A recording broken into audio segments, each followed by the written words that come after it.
What's something small potential partners do that mildly annoys you? Mine is when a girl will tell me to skip the gym to hang out. Usually saying something cheesy like we can work each other out.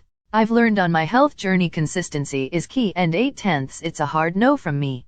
LD rather work towards my goals and feel good about my effort than the instant satisfaction of a hookup.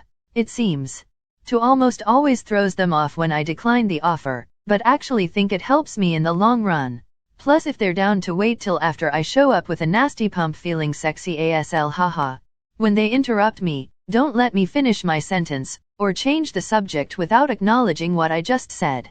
Most of my life I've felt like no one has wanted to hear what I have to say, and it's incredibly unattractive from a partner. Though to be fair, I think for half of the people who did that to me it was a form of ADHD or something. Chew with mouth open. Gonna be kinda vague, but it's more the way things are asked or done with an attitude. When I have done something wrong and they don't say anything. Lack of direct communication. Please just ask directly. Starting a conversation in another room. Just come here and talk to me. My girlfriend takes forever to get out of the car when we arrive at places. I can't lock the car with you in it, lady, let's go lol. I love her though. Telling me about their exes/past hookups. I'm not really the jealous type, booty, still don't really want to hear about them, nor do I care. Send me one message replies after I send a decent couple of sentences. When you mention in the week to her that you're seeing a friend on Friday, then on Thursday she asks if you want to go out on Friday, and you say TD love to, but I'm seeing my friend, and then she gets moody about it because obviously I should just ditch my friend. My wife is trilingual. I am bilingual. When a group forms, whether it is friends or family, and just about everybody speaks in the one language I don't know, feels fine for the first 20 minutes. After that I am just decoration collecting dust, and that is not a pleasant feeling. Not just expecting frequent attention, but requiring it. Sometimes I just don't want to deal with anyone. I'm not angry, I'm not upset, I'm not annoyed, and I'm not losing my interest in you, and I'm especially not cheating. I just want to be alone sometimes. I don't need a reason. Indecisiveness. Like if I ask a questions and get I don't know, example, do you want X for dinner? I don't know. Okay, do you want to eat at A or B? I don't know. Where do you want to get coffee? IDK. Then just guess. Not closing the toothpaste properly. I have Texas Chainsaw Massacre visions when I see an open toothpaste tube. Excessive screen time. This extends beyond potential partners, but if someone is glued to a phone or tablet, then I can only assume that's more important than spending time together. Honestly, it's when they go inactive, expecting me to initiate everything and carry the relationship. I've had it happen where neither of us called the other, shit faded, and then we bumped into each other months later and I was like, oh, hey, and she was like, you never called me. I was like, you have my number too. She gave me a shitty look. I went about my day. Being a bad storyteller. If my wife is telling me an issue she's having at work, with her mom, or someone else she knows, it always requires a lengthy backstory that, 9 times out of 10, is completely irrelevant to the actual issue. Get to the point, lady. One-sided efforts. Why can't she go out of her way to impress me sometimes? Motherfucker would allow spit to pool in their throat and wouldn't clear it. They would keep talking with this insane gurgling sound. Fucking cough.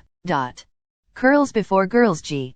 For me it'll probably have to be talking on the phone and they're talking to someone else. This girl asks to FaceTime me a lot. L already don't like to FaceTime, and when I'm on the phone with her she's having a full conversation with others and I'm there just bored wanting to go back to whatever I was doing. This isn't small or annoying, actually enraging. If we have a disagreement and she is right, then she wins the argument. But if I am right, she still wins the argument. If she has wronged me in some way but at the end of the discussion I am the bad guy. If every compromise is just me changing my actions on the hope that next time it'll be your turn, but it never is. I am convinced these are the years-long Chinese water tortures that cause men to snap. When they start making assumptions about me. Oh, you're from that place? That explains everything about you. Oh, you like chocolate? I knew it. All my human friends like chocolate. Oh, you're in the spectrum, right? I knew it. You have that thing about you, no, Karen. I'm my own person and my background won't tell you everything about me, unless you're from the fucking FBI. Are you? Pulls off fake mustache and grabs the gun. I knew that this day would come. No room to work on anything. Say something not the perfect way, you're just out. Throwing tons of questions and I have to watch all my answers is really exhausting. Potential partners? Texting constantly during the day. I'm at work. I have always worked just during the day and they know this. I've found these people also ask a lot of "are you mad at me" type questions. And say a lot of very pointless things. Current partner?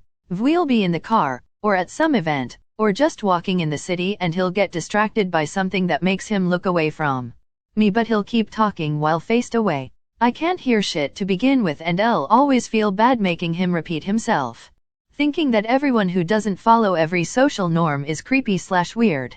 This isn't high school. You don't need to write off everyone that is a little strange. I get why you might not want to date them, but there's nothing wrong with being around those types of people. They are often pretty fun. That because I enjoy doing yard work it doesn't count as chores or important work. Anyone who gives my grief about my work schedule or having to be on call.